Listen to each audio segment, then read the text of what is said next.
and we have some of the best faculties in the country with us. Today we have with us Dr. Mahesh Shanmugam, who will be speaking on retinoblastoma. We also have with us Dr. Vikas Khaitan, who is a senior consultant at Shankar Nethralaya, Chennai.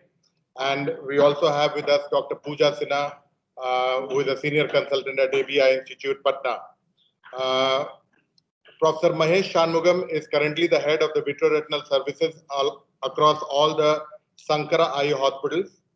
He is the head of ocular oncology services in Shankara Eye Hospital, Bangalore.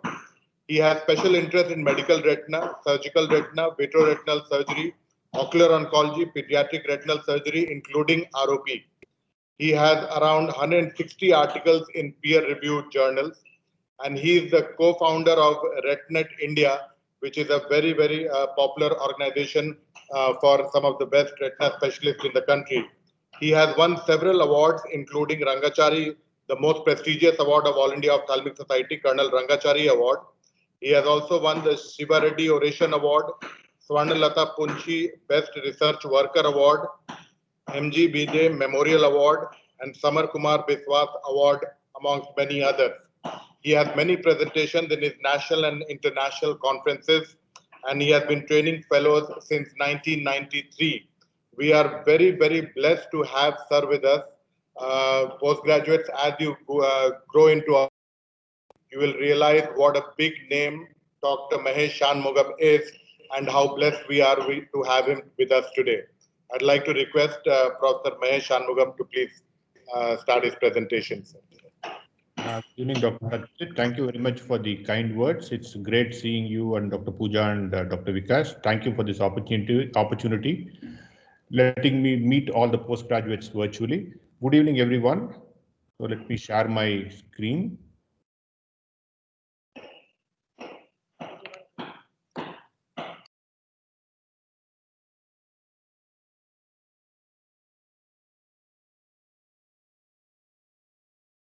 Are my slides visible? Yes, sir. Okay. Yes, sir, visible. Sure. Good evening once again. So over the next 40 minutes or so, I'll be talking about retinoblastoma.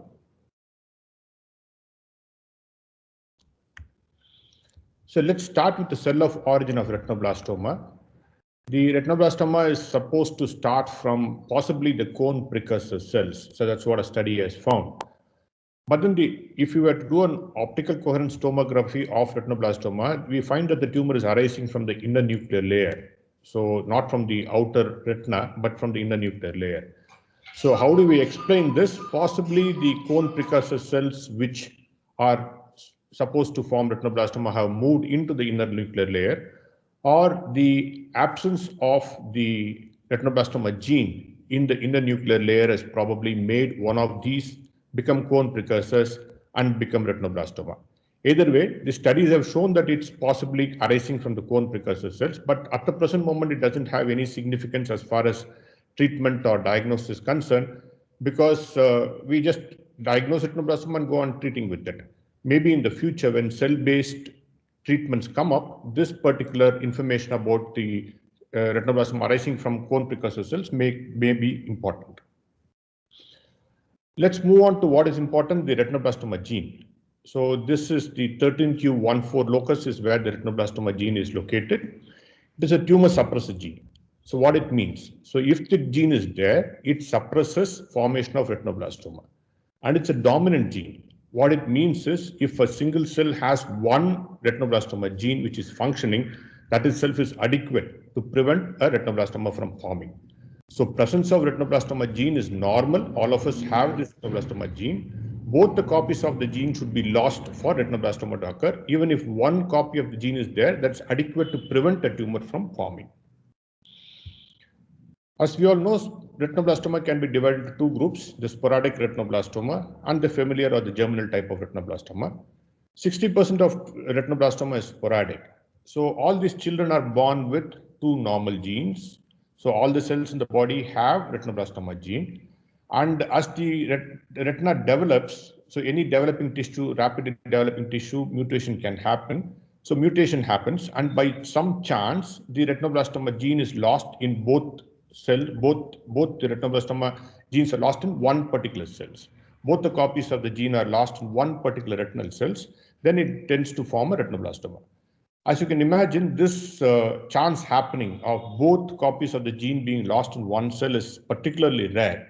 So that's why usually you get a unifocal retinoblastoma if it is a sporadic retinoblastoma. That is, only one cell, both the copies of the gene are lost, and so a single tumor arises from there. In contrast, in germinal or familial retinoblastoma, which forms about 40% of the patients, these patients are born with all the cells in the body with one retinoblastoma gene being absent or abnormal. So they are predisposed. So this is the normal gene copy. The other gene copy is lost. As you can imagine, when the mutation happens, there are chances that the other copy may be lost in many more cells because they are already predisposed. That is why a germinal or familial retinoblastoma is likely to be multifocal or bilateral. And because there is a tumor suppressor gene which is being lost, these children are prone to developing systemic malignancies as well.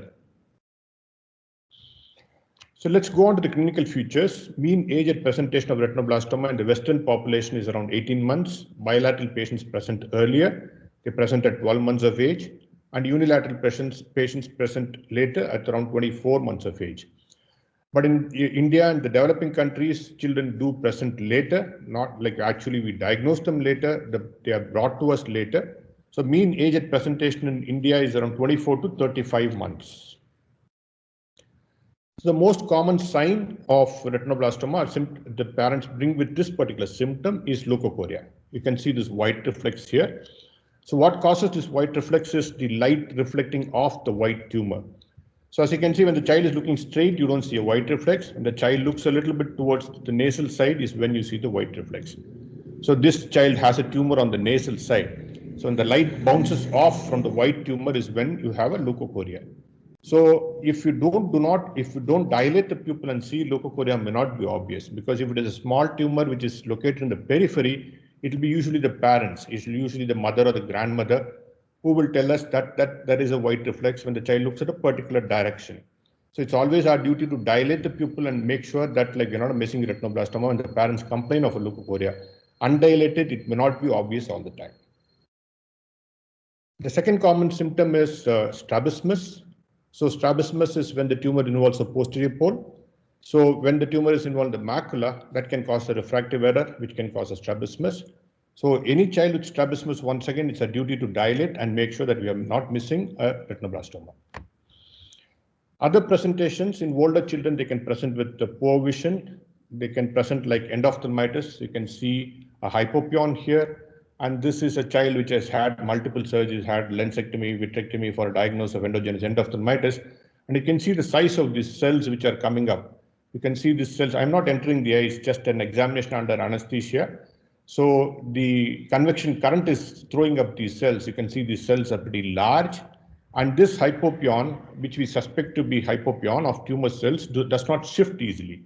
In endophthalmitis, it will shift easily, but this is usually composed of larger tumor cells and does not shift easily. And these children may also have neovascularization of the iris in neovascular glaucoma, in advanced retinoblastoma, hyphema, and tumor invading the antechamber and growing there. A bit more advanced tumors can present as orbital cellulitis. So orbital cellulitis, any child which presents with orbital cellulitis, we have to rule out underlying retinoblastoma, because we will not be able to prise open these lids many times and see what's happening. So we have to do an ultrasound to make sure that we're not missing a retinoblastoma. Why does orbital cellulitis-like reaction occur is when the tumor outgrows its blood supply, it undergoes necrosis.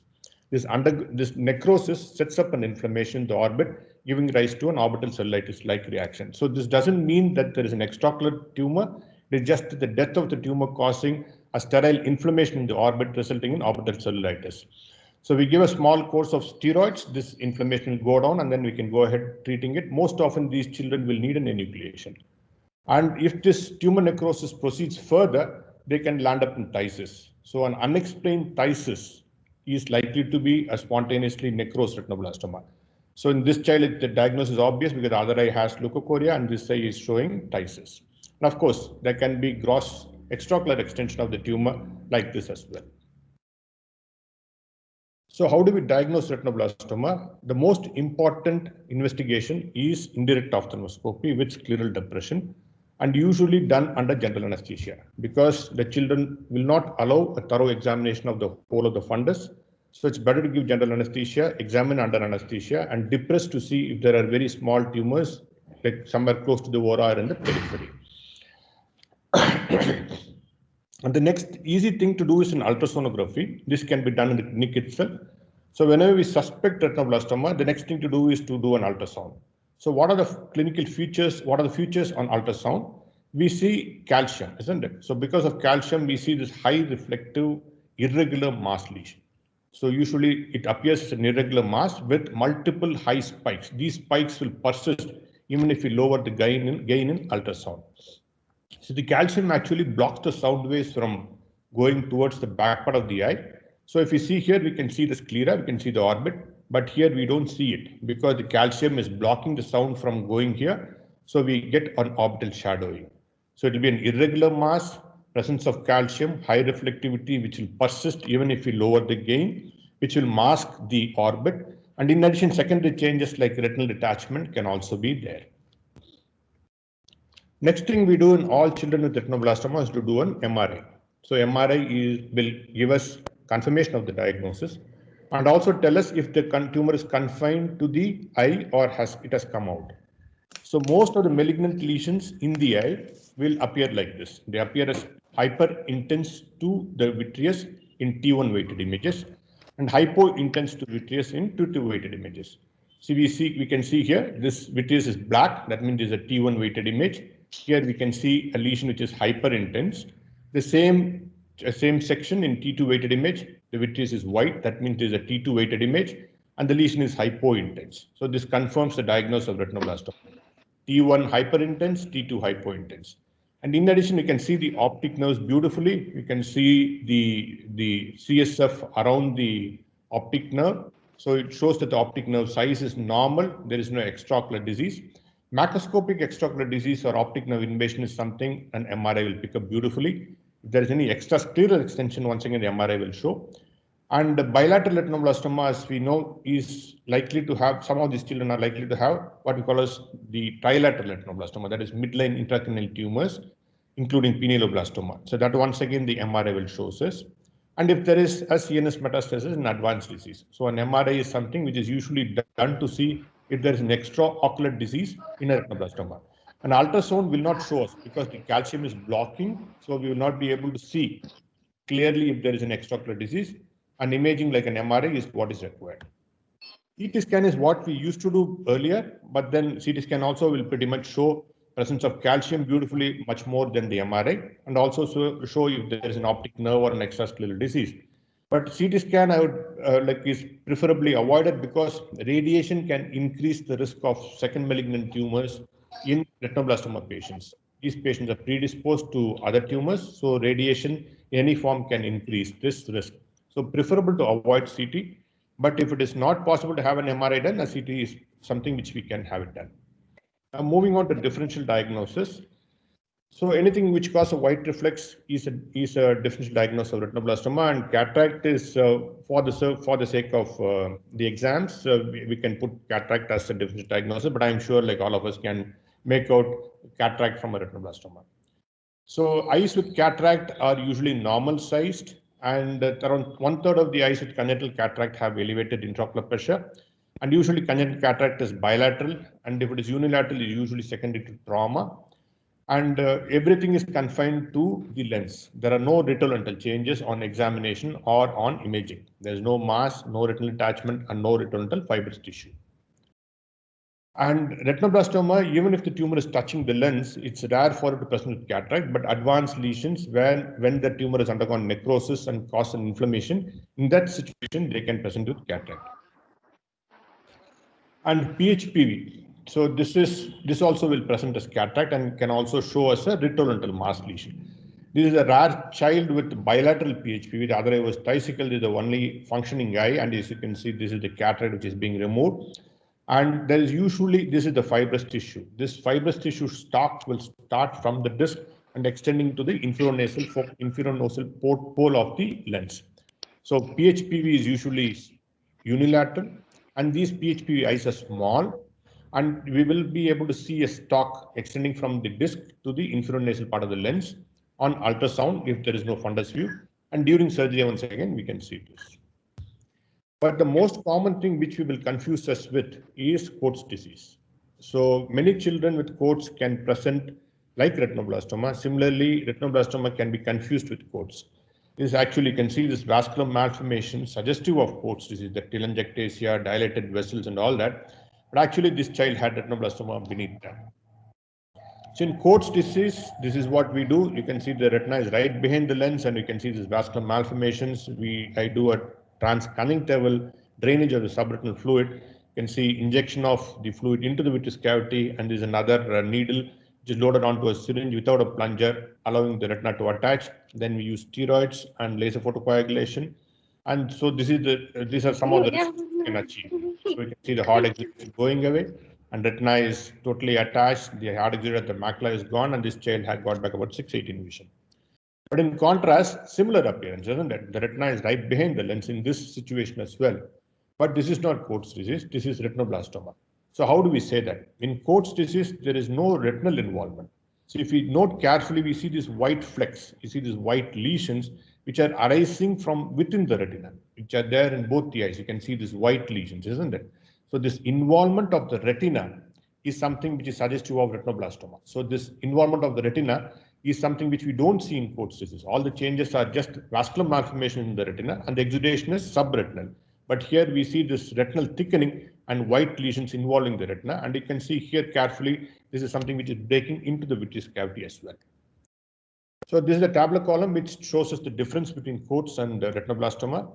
Retinoblastoma can present at birth and usually 0 to 5 years. Coats, as textbooks will say 10 years, but we have seen children as young as 6 months presenting with Coats disease. Most of them will present between 2 to 10 years. And once again, Coats, they will say that boys will have a predilection, but nothing like that. Girls also develop Coats disease. And retinoblastoma can be bilateral. Coats is classically unilateral, extremely rare for Coats to be bilateral. And vitreous involvement is not there in Coats unless very rarely a break happens in the retina and the subretinal precipitates come into the vitreous cavity. Most of the time, the vitreous cavity is clear in Coats disease. But in contrast, in retinoblastoma, there can be vitreous seeds. And leukocoria is what we see as the reflex in retinoblastoma. Xanthocoria is what we see in Coats disease. Vascular malformations may be present. Coats-like vascular malformations may be present, but they are the hallmark of Coats disease. We may not be able to see it when we see the child in the OPD, but we give anesthesia and examine the periphery, we will see this classic Coats vascular malformation in the periphery.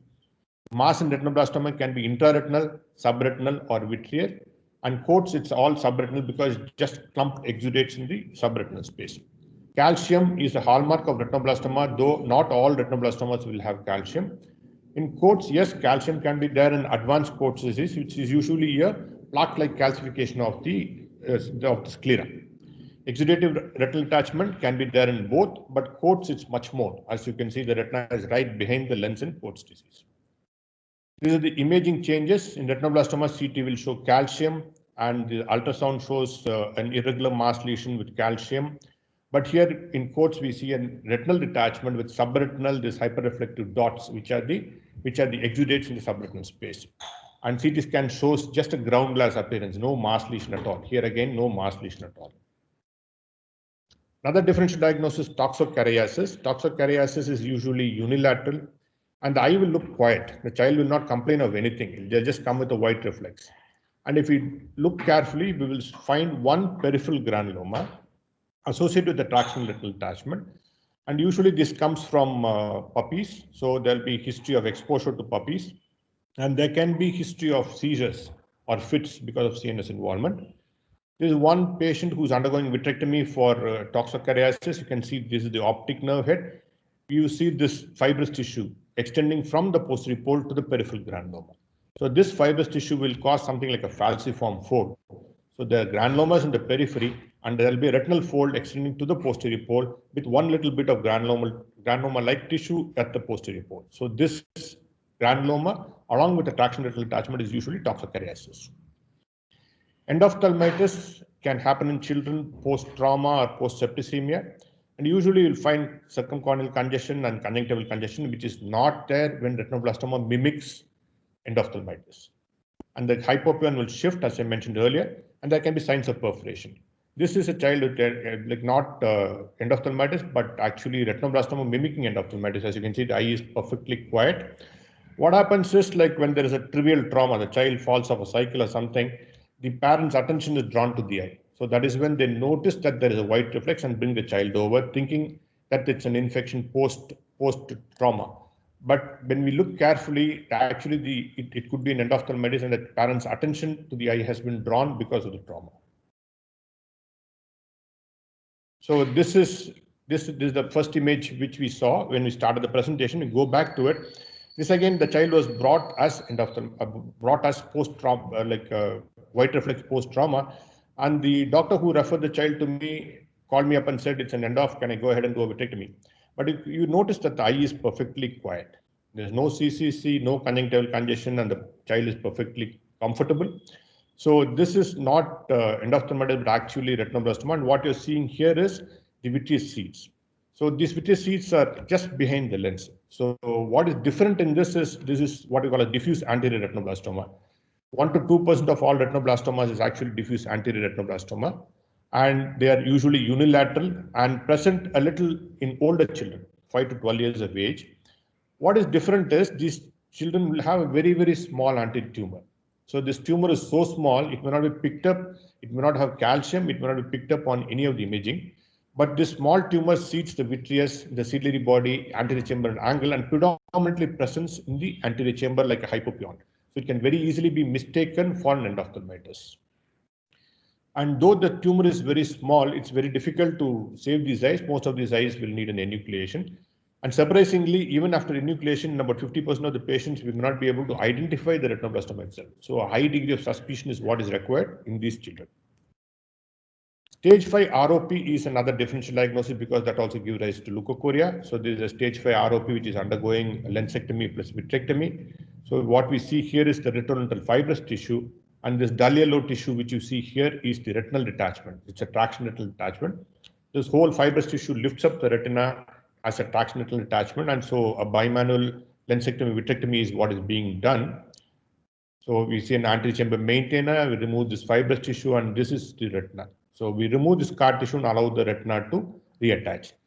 So it's not very difficult to differentiate ROP from retinoblastoma because there is history of prematurity, and stage 5 ROP is usually bilateral, but though there can be gross asymmetry in some children, but most of the time they are bilateral and symmetrical, and there's no mass lesion on imaging, but it's just a retinal detachment is what you see. But of course, premature children can also have retinoblastoma, and there have been instances when we have gone for a ROP screening and found retinoblastoma just on screening. So that's also possible, but then it's not difficult to differentiate ROP from retinoblastoma. There are rare tumors which can mimic retinoblastoma. The most common is astrocytic hamartomas. Astrocytic hamartomas are noticed in older children because they do not cause any symptoms most of the time. So when we look at the fundus is when we find that these tumors are there. These tumors are dull yellow, dull white or yellow in color, and they can be present at the disc like a mulberry astrocytoma or somewhere else in the retina. And they may have calcium as well, but as you can see, they are just there. They don't cause any symptoms. There's usually no retinal detachment, no seeding, no symptoms. And most often they are associated with tuberous sclerosis. So this child has these adenoma sebaceum on the face, may have fits, and in addition will have this white reflex. And when you look carefully, you may find astrocytic hamartomas. Very rare for astrocytic hamartomas to cause problems. This is one such. This is what you call a giant cell retinal astrocytoma. This was in an adult patient where the patient had an exudative retinal detachment and subretinal seeding like thing. But for practical purposes, an astrocytoma is asymptomatic. Medullopithelioma is another tumor which happens in children, and that can also present as a tumor which is just behind the lens. But the thing is, this arises from the ciliary body. So you can see this lesion is indenting on the lens and arising from the ciliary body. If you notice carefully, you can see the cystic areas within this. So it can present with cysts, it can present as a retinal fibrous tissue, it can present as neovascularization of the iris and neovascular glaucoma. But the classic thing is it doesn't present as a retinal mass lesion, it arises from the ciliary body. And most of the time it's non-malignant, but though there are some tumors which may have malignant cell rest. And we usually try to save the eye. So this child underwent the partial lamellar sclerouvectomy. So this tumor was resected along with the iris. You can see the notch in the lens post-resection. So an anterior tumor arising in the ciliary body, presence of cysts, presence of return to fibrous tissue, neovascularization of the iris, you would need to think of medullopithelioma. And usually it is unilateral. Moving on to classification of retinoblastoma, the international classification of retinoblastoma, it's ABCDE. All of you must be aware by now. Group A is retinoblastoma less than 3 millimeters in size, like what you see here. Group B is tumor which is larger than 3 millimeters. It can be situated on the macula or with minor subretinal fluid. You can see this little ring here indicating there's a little bit of fluid here. And the tumor is usually, and if you to call it as a group B, if it is posterior tumor, it should be situated less than 3 millimeters from the fovea or less than 1.5 millimeters from the disc. And subretinal fluid should not extend more than 3 millimeters from the margin. C is focal seeds. So anything, focal seeds within the vitreous cavity overlying the tumor or in the subretinal space will classify as group C. Focal seeds. Focal means that the seeds are less than 3 millimeters from the tumor. D stands for diffuse. So this is diffuse seeds. Group D is diffuse seeds. C is focal seeds. Easy to remember. So what we see here is not a poorly focused photograph, but these dots, what you see here are the vitreous seeds. And here what you see, this string of pearls is actually the subretinal seeds. So subretinal seeds or vitreous seeds diffusely located becomes group D. So here, let me just mention a couple of words which you may come across in the books, what is called as endophytic and exophytic retinoblastoma. Endophytic is it grows into the vitreous cavity. So when it grows into the vitreous cavity, it comes through the angle into the anterior chamber and then spread out of through the zonules into the anterior chamber and spread out of the eye. Exophytic is when the tumor grows towards the choroid. So it can give rise to choroidal invasion. As you can imagine, a tumor growing towards the choroid tends to give rise to an exudative retinal attachment. So an exophytic tumor will have an associated exudative retinal attachment. An endophytic tumor which is growing into the vitreous cavity will have a lot of vitreous seeding inside. And usually there is a mixture of this endophytic and exophytic in any given patient, and rare to find a tumor which is purely endophytic or exophytic. Now moving on to the last, that is group E. Group E is massive retinoblastoma necessitating enucleation. E stands for enucleation. So what is the definition? Tumor involving more than 50% of the globe, presence of neovascular glaucoma. These are eyes which cannot be salvaged. Opaque media because of vitreous hemorrhage or hemorrhage in the anterior chamber, subretinal space. Invasion of the postlaminar optic nerve or choroid, sclera, orbit, and anterior chamber. So an eye which cannot be salvaged becomes group E. Now moving on to retinoblastoma management. Small tumor, that is group A, confined to the retina. When I mention confined to the retina, that means there is no seeding into the vitreous cavity or no subretinal seeds. So tumors like this, we used to manage them with laser photocoagulation. Just place 2 rows of dense burns around the tumor, cutting out the blood supply, and 4 to 6 weeks later, the tumor will be replaced with the chorioretinal atrophy. So this is the end point post-laser treatment for group A retinoblastoma. But most often we do transpupillary thermotherapy. Primarily, we can do for tumors which are around 3 millimeters in width and 2 millimeters in thickness, primarily. So these are tumors once again confined to the retina. More often we do the secondary, that is, we reduce the tumor to a smaller size with chemotherapy and the residue is destroyed with TTT. And the TTT delivery is different as compared to laser photocoagulation because this delivery lasts in minutes. So it can be 1 minute long burns, or it can be continuous heating of the tumor for 5 minutes, 8 minutes, 10 minutes, depending on the size of the tumor. It's usually the 810 nanometer diode laser which is used. And we just raise the temperature of the tumor about 6 to 10 degrees above the body temperature. And this is supposed to cause cell death and necrosis and regression of the tumor. Multiple sessions over 4-week intervals may be required for only transpupillary thermotherapy to work. Another modification of TTT is ICG enhanced TTT. So as you can see that the retinoblastoma is white in color, and post chemotherapy sometimes it becomes translucent in color. So it doesn't have any pigment to absorb the red laser energy. So you can make the retinoblastoma absorb the red laser energy by by putting this ICG dye into the tumor. So you inject ICG intravenously, and thus goes into the tumor and sits there and absorbs the laser energy and is able to transmit that energy to the tumor and cause necrosis of the tumor. So this ICG enhanced TTT is another modification of TTT which can be done for retinoblastoma. So a tumor which is in the periphery confined to the retina, another common treatment if you do is cryotherapy. So this is the cryo which is being done, what we call as triple freeze thaw cryo. See the ice ball engulfing the tumor. That ice ball should come to the apex of the tumor and into the vitreous cavity. So the ice ball of the cryo should completely engulf the tumor and reach the vitreous and allow it to thaw. Thaw for 1 minute, repeat the freezing cycle, thaw for 1 minute and repeat the freezing cycle. So this is called the triple freeze thaw cryotherapy, which is what is done for retinoblastoma. Peripheral tumors which are accessible with cryoprobe, this is what we do. Triple freeze thaw cryotherapy is what is done. And once again, the end point of treatment will be seen about 4 to 6 weeks later, where the tumor is completely replaced with choroidal atrophy.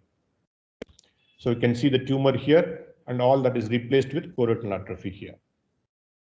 Moving on to group B tumors, these are little larger tumors. So obviously we can't do cryo or we can't do laser. And group C tumors are the ones which have focal vitreous seeding or subretinal seeding. So these once again are not amenable to laser or cryo. So the common treatment which is recommended for these group B and C is intra-arterial chemotherapy. So what is done here is we cannulate the ophthalmic artery. Now we in the sense we don't do this, we do it with an interventional radiologist or a neurosurgeon. So what we see here is the cerebral angiogram and somewhere here is the eye. So you can see here, this is the vascularization of the eye, which is outlined beautifully because of the dye. And you can see the catheter is here. So the catheter is threaded from the femoral artery through the carotid into the ophthalmic artery, right into the ophthalmic artery. And the chemotherapeutic agent is given into the ophthalmic artery. The advantage is a very small dose of drug is all that is required. But even that is around 10 times more than what a systemic chemotherapy will achieve. So you give a big bolus of the drug right into the eye, into the tumor, but without the complications associated with systemic chemotherapy. That is the advantage of intra-arterial chemotherapy. The common drugs used are melphalan, topotecan or carboplatin. In resistant patients, both the drugs can be combined as well. Of course, so what is, when do we use intra-arterial chemotherapy is usually in unilateral disease. So anywhere between group B to E, we can use it primarily, or when the intravenous chemotherapy has failed as an addendum, we can use intra-arterial chemotherapy as well. And usually this is done in children which are older than 3 to 4 months of age, because younger than that, it's difficult to do this procedure as well. And as I mentioned, we can do this as post-IVC, that is intravenous chemotherapy failure as well. And these cycles are repeated every month. And most of the children will need at least 3 cycles of intra-arterial chemotherapy. There have been people who have done this for bilateral retinoblastoma as well. So if the child has tumors in both the eye, they have threaded the catheter into the right ophthalmic artery and then injected the chemo and withdrawn it, then taken to the other side and given into the left ophthalmic artery as well.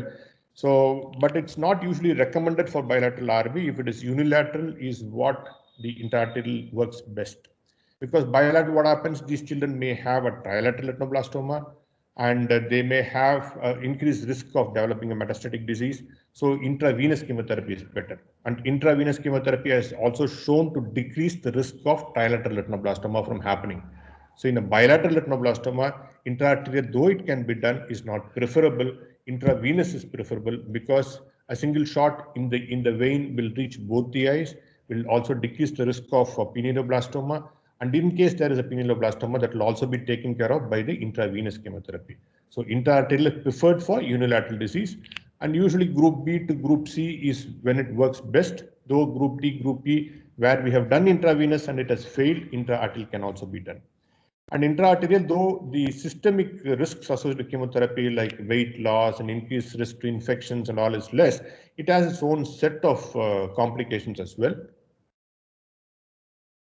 So the complications as far as systemically are concerned are quite less. So they may have a transient neutropenia, and in addition, theoretically they can result in stroke, they can result in death because we are cannulating the intracerebral circulation. But that once again is not common. It's extremely rare. No cause of death have been reported. No case of death have been reported so far. But more commonly, what can happen is like they can have hyperemia in the forehead where the chemotherapy, the ophthalmic artery branches. So it can have a hyperemia, and they can have a small area of hair loss in that particular area. They can have blepharoptosis. They can have movement restrictions sometimes. Most of the time they are reversible. But more serious complications with intraarterial are related to vision.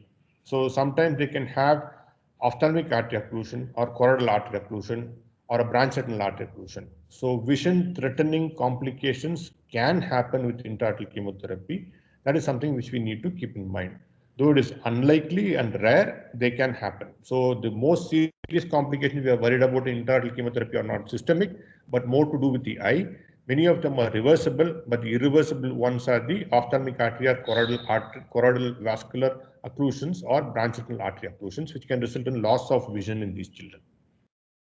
So this is one such child which has had the intraarterial and followed by that has had focal laser photocoagulation or TTT and destruction of the tumor.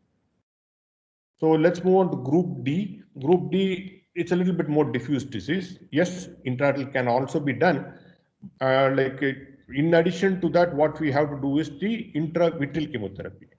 So intra-arterial works on the tumor, but the vitreous seeds are some things which do not respond too well to the, sometimes do not respond too well to the intra-arterial chemotherapy or systemic chemotherapy. So for treating the vitreous seeds in group C or group D, we do this intravitreal chemotherapy. You can see the procedure right now.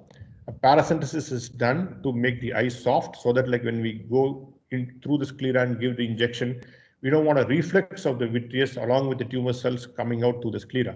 So once you make the eye soft, you can see you go in an area where there are no seeds, where the pars plana is not involved, inject, and as we come out, the cryo is done. So whatever spillage of a couple of cells come out, that is being killed. Then I usually give subconjunctive distilled water. Distilled water is supposed to be toxic to retinoblastoma, so subconjunctive distilled water. So this will also kill some of the cells if they have spilled out of the eye in the area where we have injected. But this cannot be done if there's a pars plana involvement, and this cannot be done in an area where the seeds are there.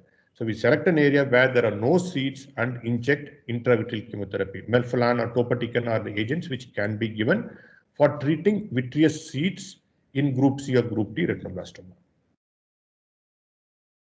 When do we do intravenous chemotherapy? Intravenous chemotherapy has been in vogue since 1994.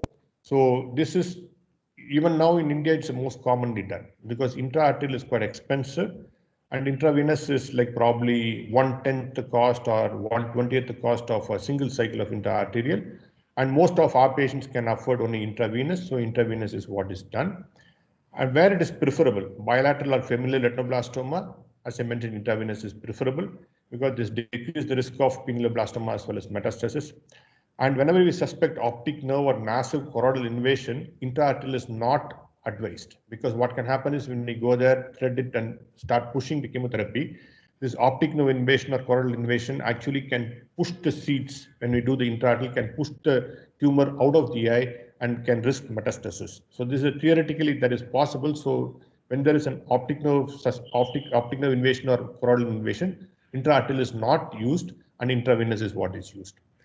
And in children, infants less than 6 kgs or in infants less than 3 to 4 months of age, we wait until the child is older than 4 months of age before we do intraarterial. So in that situation, again, intravenous is what is done. So the drugs used are VEC, vincristine, etoposide, carboplatin. Commonly 6 cycles are used, rarely 9 cycles may be used. Around 25% of the patients, just with the chemotherapy, the tumor goes away. And so doesn't go away in the sense, regresses, doesn't require any additional treatment. But around 70% of the patients, the tumor regresses, becomes smaller, and the residue has to be destroyed by doing sequential treatment like laser treatment or TTT.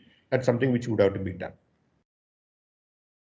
So radiation is something which we don't do now in tumors which are not amenable, not responding adequately to chemotherapy, and the tumor is still active is when an external beam radiation is used, or if there's an extraocular disease. So if there's an optic nerve invasion or extrascleral invasion, post chemotherapy and post removal of the eye, radiation can be done as an adjunct to decrease the life risk in these patients.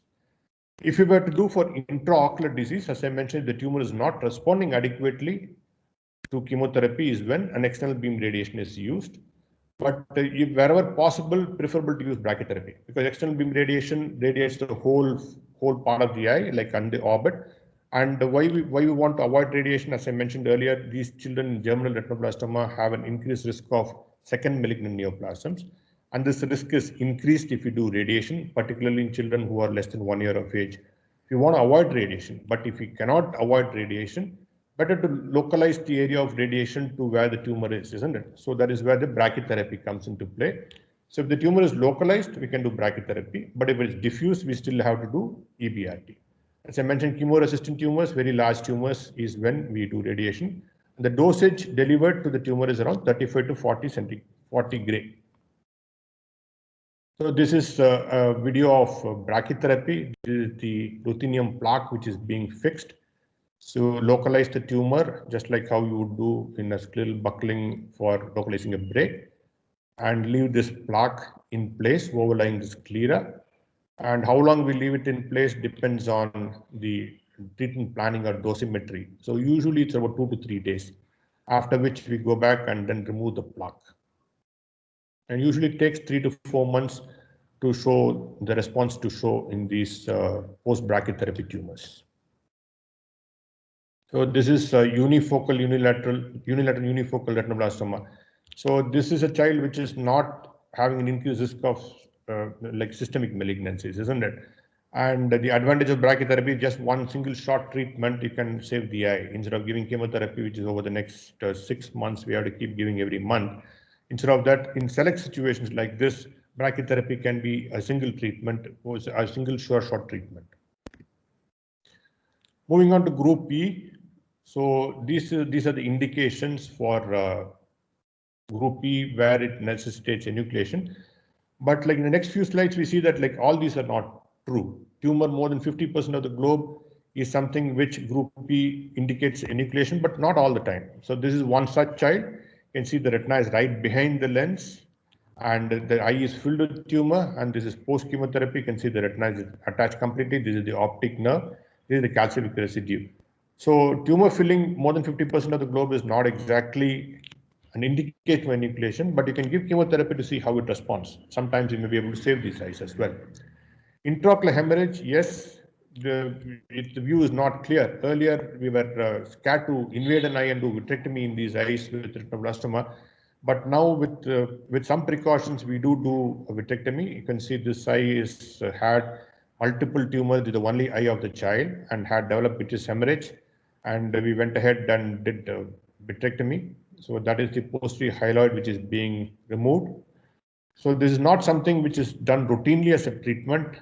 In very rare situations where this is the only eye of the child, and taking all adequate precautions, here we are giving chemotherapeutic agent in the infusion fluid when you do the vitrectomy. And as I mentioned, I fill the eye with distilled water to kill the tumors. And when whatever is spilling out, once again, we give subconjunctival distilled water and subconjunctival chemotherapeutic agents.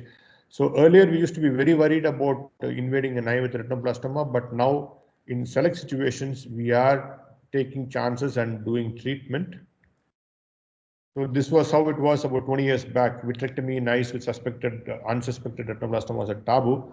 But then there is a paper from China where they have actually done vitrectomy and endoresection of refractory intraocular retinoblastoma.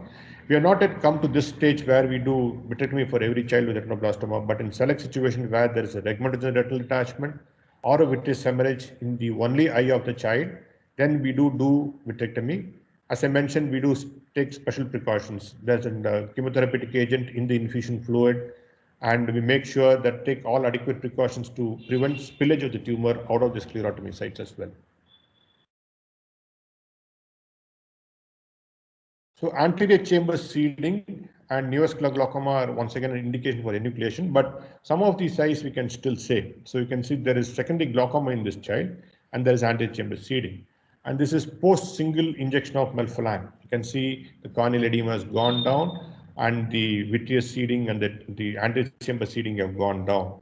So if the angle is not closed permanently, and the neovascularization is because of inflammation, because of the tumor, then there's a possibility of saving some of these eyes. So in neovascular glaucoma, actually there's a study where they have saved about like 43% of the eyes. And the invasion of the anterior chamber, once again, not all the eyes need enucleation, but some of them we may be able to save. So what is the definite indication for enucleation in group E is post-laminar optic nerve or choroidal invasion or scleral orbital invasion. But of course, this becomes extrascleral disease, extraocular disease. So the key point in enucleating a retinoblastoma eye is to get a long optic nerve stump. So at least 10 millimeter long is what we should, longer the better. Because once the cut end is involved, the risk to the child's life is manifold high. So better to have the resection, point of resection beyond the optic nerve invasion. So the longer the optic nerve we get, the better. Histopathology, I'm sure Dr. KK is going to talk about it tomorrow, but this is what we are likely to see. The Homer right, the Homer right or the flexner intestina ones, where you have this neurofibrillary tangle in the center is Homer right. Clear space is flexner intestina. Florets are the most well-defined or most differentiated tumors, and most often we may find poorly differentiated tumors. But then there is no significance as far as the poorly differentiated versus well differentiated is concerned as far as retinoblastoma is concerned. Studies have not shown that poorly differentiated tumor means that the child is going to have a poorer prognosis compared to well differentiated tumors.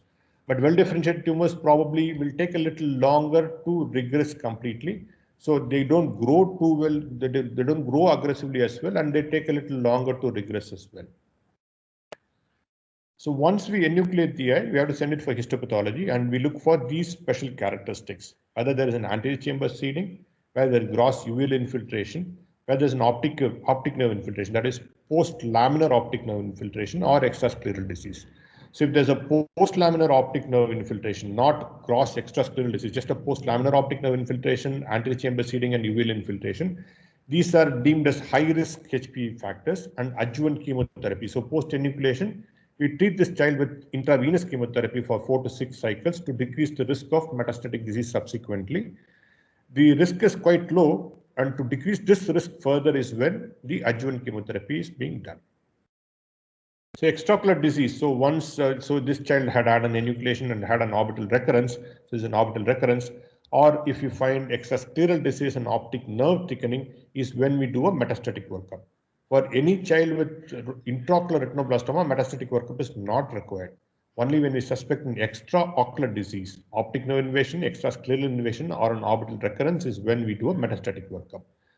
So the metastatic workup comprises of CNS imaging, an MRI of the brain and the spine, bone marrow biopsy, CSF tap, and a bone scan is what is required. Earlier days, we used to do exenteration and things like that for these diseases where there is an extrascleral disease. But what we do now is to give high-dose chemotherapy, shrink the lesion, and once it is shrunken to such an area, such a site that like we're able to excise it completely, we excise it, follow it up with additional chemotherapy and radiation. So gross disfiguring surgeries like an exenteration is not done anymore. We treat it with the multimodal treatment, which is high-dose chemotherapy, followed by excision of the residue, external beam radiation, and adjuvant chemotherapy. So these are the examples. We see the eye is ophthalmic and suspected extraocular disease, and post-chemotherapy you can see the eye has become almost tricycle, and this eye will be enucleated, followed by radiation to the orbit and additional chemotherapy. Here we can see thickened optic nerve, which has become almost normal size, and the tumor is also melted away. And we cannot leave it like this. We still have to enucleate it, but then we can get away with enucleation rather than an exenteration in these situations. So how do we follow up retinoblastoma? The key is any germinal retinoblastoma, familial retinoblastoma, the parents have to be seen, the siblings have to be examined, both of them would have to be the dilated fundus examination is particularly essential. Genetic counseling is something which has to be done. So follow-up schedule, when the child is on treatment, we see the child once in 4 weeks. And this is the recommendation, though most of us are unable to follow it because of the cost involved. So if it's a bilateral retinoblastoma, a 6-monthly MRI until 5 years of age is what is recommended to rule out the occurrence of a pinealoblastoma in these children, in these predisposed children. Hereditary retinoblastoma, oncological monitoring has to be done for life because I mentioned these children lack this tumor suppressor gene. So they are likely to develop other tumors as they grow older. So the older the person is, more is the risk. So by about 40, 50 years, they're in 40% risk of developing second malignant neoplasms. So they have to undergo an oncological monitoring for life 1 to 2 yearly. And frequent eye examination is required until 7 years of age. After that, we can space the eye examinations. So can you prevent retinoblastoma? In familial retinoblastoma, yes, it is possible. In vitro fertilization with pre-implantation diagnosis is something we can kind of select the embryos without the genetic defect and implant them and make sure they get an offspring free of retinoblastoma. And once the retinoblastoma survivor comes pregnant, then we can do an amniocentesis and a chorionic villus biopsy to see if the developing embryo has a risk of developing retinoblastoma. If it is indeed having loss of tumor suppressor gene, the retinoblastoma gene, then we can deliver the child prematurely by about 32 weeks or 34 weeks to aid prompt treatment as well.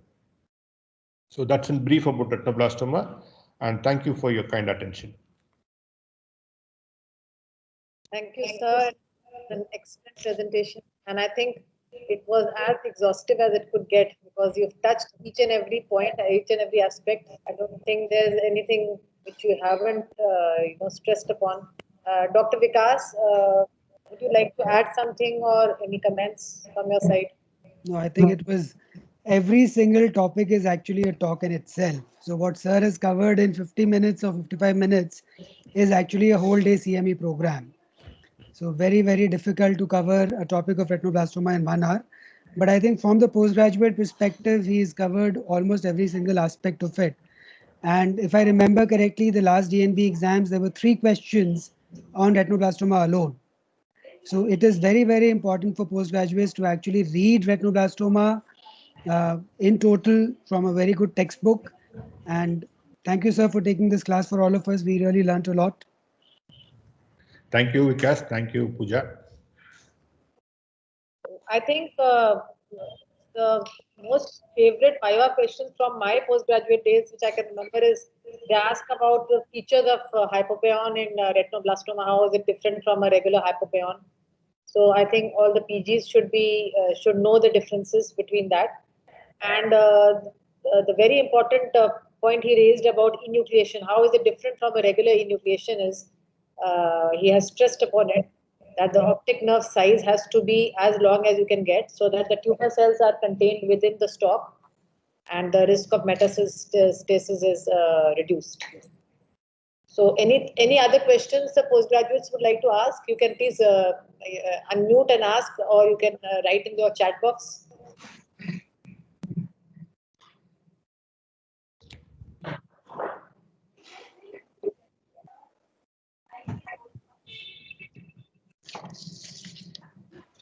Diagnosis of retinoblastoma has to be done with a lot of caution. It's not a casual diagnosis. So a lot of caution has to be, met with. You have to rule out the differential diagnosis, and ultrasound of both the eyes is usually recommended. Even though you see casually that the other eye has no, the posterior pole is clear, still the ultrasound has to be done in the initial examination because sometimes peripheral tumors can be missed, and examination under or anesthesia is also crucial. So, sir, do you every child with retinoblastoma, do you examine under sedation or under anesthesia, or what about the other eye? I mean, how do you routinely? Usually, once we make a diagnosis of retinoblastoma or suspect retinoblastoma, the next thing we do is to ask for an imaging and do one GA examination, definitely. Because these children are usually older, not like ROP children where we can depress and see up to the vora. So it's preferably seen under GA. So we do give GA and thoroughly examine both the eyes to make sure that the other eye doesn't contain any tumor, because that changes the whole perspective. Because if the other eye has a tumor, then the whole perspective as far as the family is concerned, as far as the child is concerned, changes. So it's particularly essential to do a GI examination to make sure that we're not missing on a tumor. And even after that, like for the next 5 years or so, there will be frequent examinations. It's usually once in 3 months in the first year, once in 6 months in the second year, once in a year, at least for 5 years of age. So this is something which is particularly important. GI examination is particularly relevant. And an MRI in the first visit, is it recommended? Or, Yes, MRI is recommended because, as I mentioned, for two reasons. One is extraocular disease is something which an ultrasound cannot pick up, and a clinical examination can also pick up. So an MRI, one is for extraocular disease, extrascleral disease and optic nerve disease, and also in the familial lesions, just to make sure that we are not missing on a midline intracranial tumor. So these things, an MRI is recommended.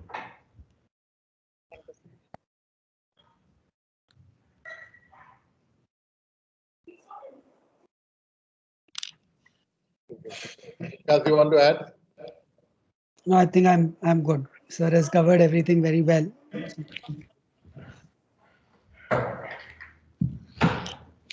Very, very deeply indebted and very grateful to Dr. Mahesh Shanmugam sir, who gave his time and made the effort of teaching us today. We are very, very grateful to you, sir. Thank you so much. I would also like to thank Dr. Vikas Khaitan, who helped us build this whole program. And I want to inform all the postgraduates that tomorrow we have Dr. Vishnu Kumar with us, who will be speaking on ocular pathology 5 p.m. tomorrow. And we'll have Dr. Vikas Khaitan for moderation tomorrow also with us. Once again, I would like to thank Sir, Dr. Mahesh Shanmugam, Dr. Vikas Khaitan, and Dr. Pooja Sinha for their moderation and Sir's presentation. And I would like to thank Intas Pharmaceuticals for this all together, Manish ji and Chandrasekhar ji for their kind consideration in getting this all together. Thank you so much to all the postgraduates for joining us this evening. Thank you so much. Thank you, Doctor. sir. And thank you, Satyajit and Pooja. It's